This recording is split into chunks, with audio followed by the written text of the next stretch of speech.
ॐ केकीकण्ठाभनीलं सुरवरविलसद्विप्रपादाब्जचिह्नं सौभाढ्यं पीतवस्त्रं सरसिजनयनं सर्वदा सुप्रसन्नं पाणौ नाराच चापं कपिनिकरयुतं बन्धुना सेव्यमानम् नौमीड्यं जानकीशं रघुवरमनिशं पुष्पकारूढरामम् कौसलेन्द्रपदगञ्जमञ्जुलौ कोमलावजमहेशवन्दितौ जानकीकरसरोजलालितौ चिन्तकस्य मनभृङ्गसङ्गिनौ कुन्दैन्दुधरगौरसुन्दरम् अम्बिकापतिमभीष्टसिद्धिदं कारुणीककलकञ्जलोचनं नौमि शङ्करमनङ्गमोचनम्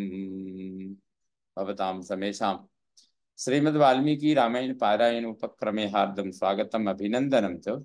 इदानीम् उत्तरकाण्डस्य द्विषष्टितमः सर्गः आरभ्यते। इस सर्ग में श्री राम का ऋषियों से लवणासुर के आहार विहार के विषय में पूछना और शत्रुघ्न की रुचि जानकर उन्हें लवण वध के कार्य में नियुक्त करना, यह सब वर्णन वर्णित है।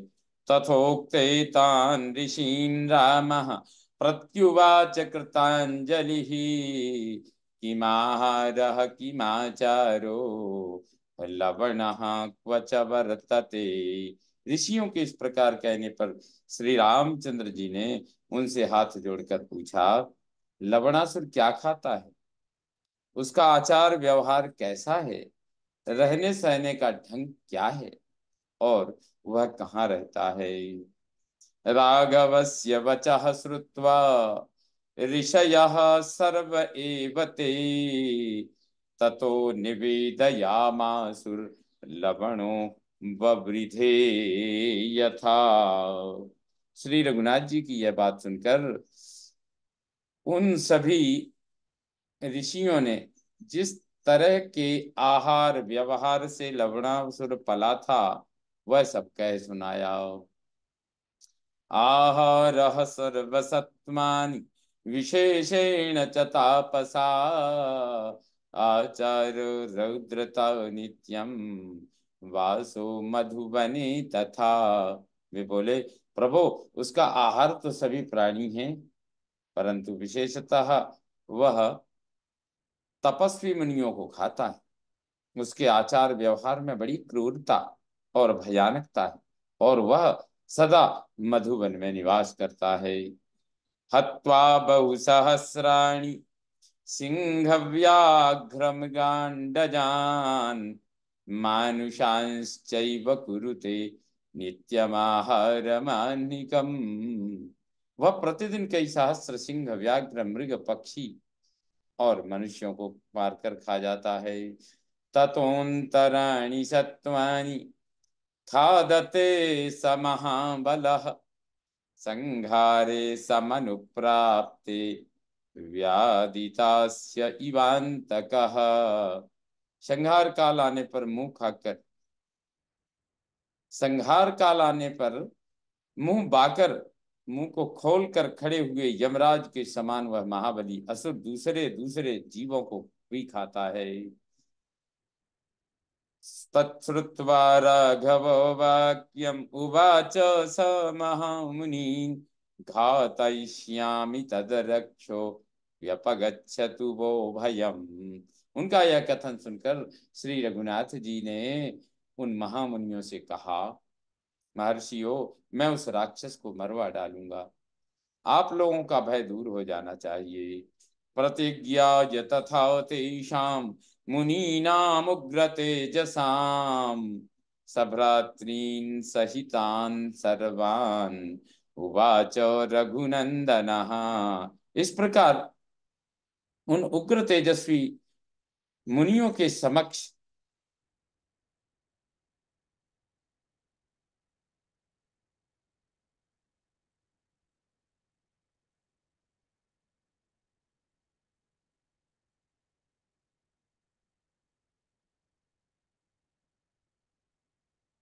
प्रतिज्ञाय तथा तेषां मुनीनामुग्र तेजसां सभ्रातॄन् सहितान् सर्वान् उवाच रघुनन्दनः।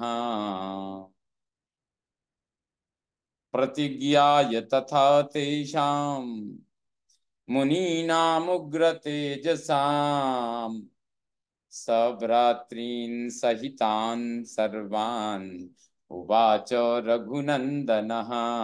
इस प्रकार उन उग्र तेजस्वी मुनियों के समक्ष प्रतिज्ञा करके रघुकुल नंदन श्री राम ने वहां एकत्र हुए अपने सब भाइयों से पूछा, को हंता लवणं वीरः कस्यांसः स विधीयताम् भरतस्य महाबाहो शत्रुघ्नस्य च धीमतः।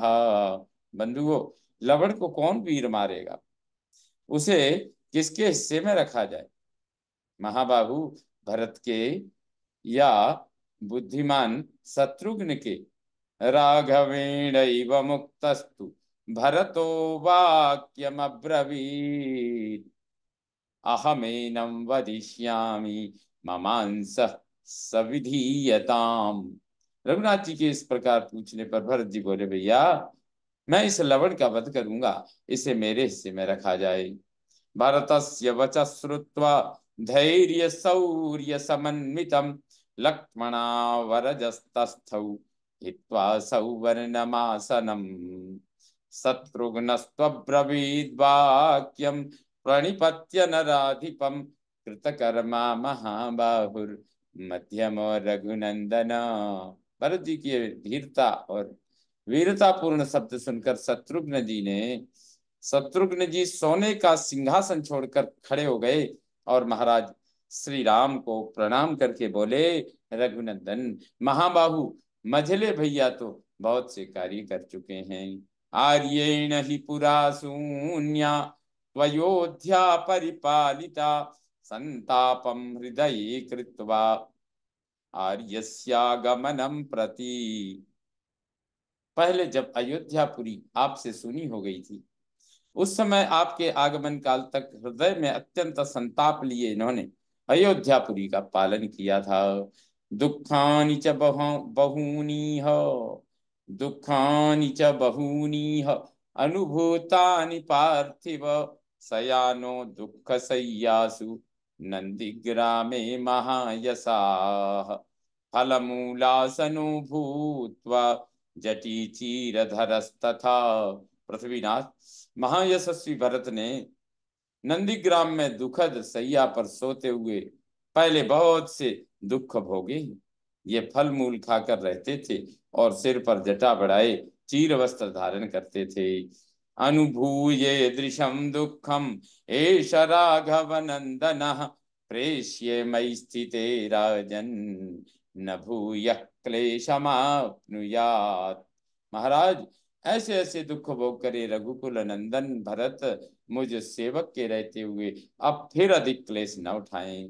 तथा ब्रुवति शत्रुघ्ने राघव पुनरब्रवीत् एवं भवतु काकुत्स्थ प्रियतां मम शासनम् राज्ये त्वाम् अभिषेक्ष्यामि मधोस्तु मधोस्तु नगरे शुभे।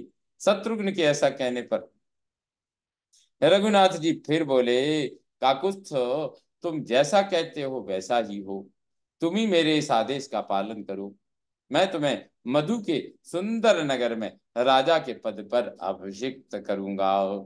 निवेशय महाबाहु भरतम यद्यवेक्ष्यसे शूरस्त्वं कृतविद्यश्च समर्थश्च निवेशने। महाबाहो, यदि तुम भरत को क्लेश देना ठीक नहीं समझते तो इनकी इनको यहीं रहने दो। तुम सूरवीर हो, अस्त्र विद्या के ज्ञाता हो तथा तुम में नूतन नगर निर्माण करने की शक्ति है। तो नगरम यमुना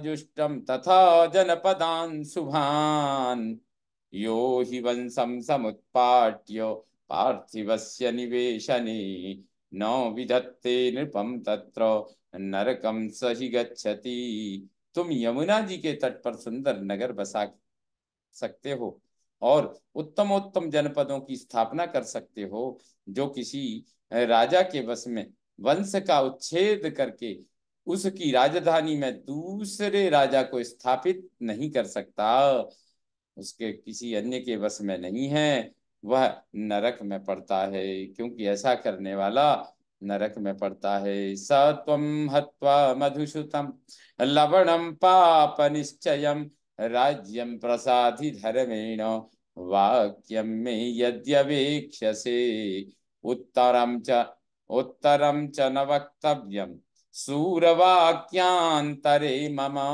वालेन पूर्वजस्याज्ञा कर्तव्या नात्र संशयः अभिषेकं च काकुत्स्थ प्रतीक्षस्व ममोद्यतम् वसिष्ठ प्रमुखैर्विप्रैर् विधि मंत्र पुरस्कृतम। अतः तुम मधु के पुत्र पापात्मा लवणासुर को मारकर धर्म पूर्वक वहां के राज्य का शासन करो। सूरवीर, यदि तुम मेरी बात मानने योग्य समझो तो मैं जो कुछ कहता हूं उसे चुपचाप स्वीकार करो। बात बीच में बात काट कर कोई उत्तर तुम्हें देना नहीं चाहिए। बालक को अवश्य ही अपने बड़ों की आज्ञा का पालन करना चाहिए। शत्रुघ्न, वशिष्ठ, यदि मुख्य मुख्य ब्राह्मण विधि और मंत्रोच्चारण के साथ तुम्हारा अभिषेक करेंगे, मेरी आज्ञा से प्राप्त हुए इस अभिषेक को तुम स्वीकार करो। इत्यार्थ से श्रीमद् रामायणे वाल्मीकि आदि काव्ये उत्तरकांडे द्विषष्टितमः सर्गः संपूर्णतां याति। ओम पूर्णमदः पूर्णमिदं पूर्णात् पूर्णमुदच्यते पूर्णस्य पूर्णमादाय पूर्णमेवावशिष्यते। ओम शांति शांति शांति। सर्वे भवन्तु सुखिनः, सर्वे सन्तु निरामया, सर्वे भद्राणि पश्यन्तु मा कश्चित् दुःखभाग् भवेत्। ओम शांति शांति शांति। श्री रामचंद्रो विजयते तराम।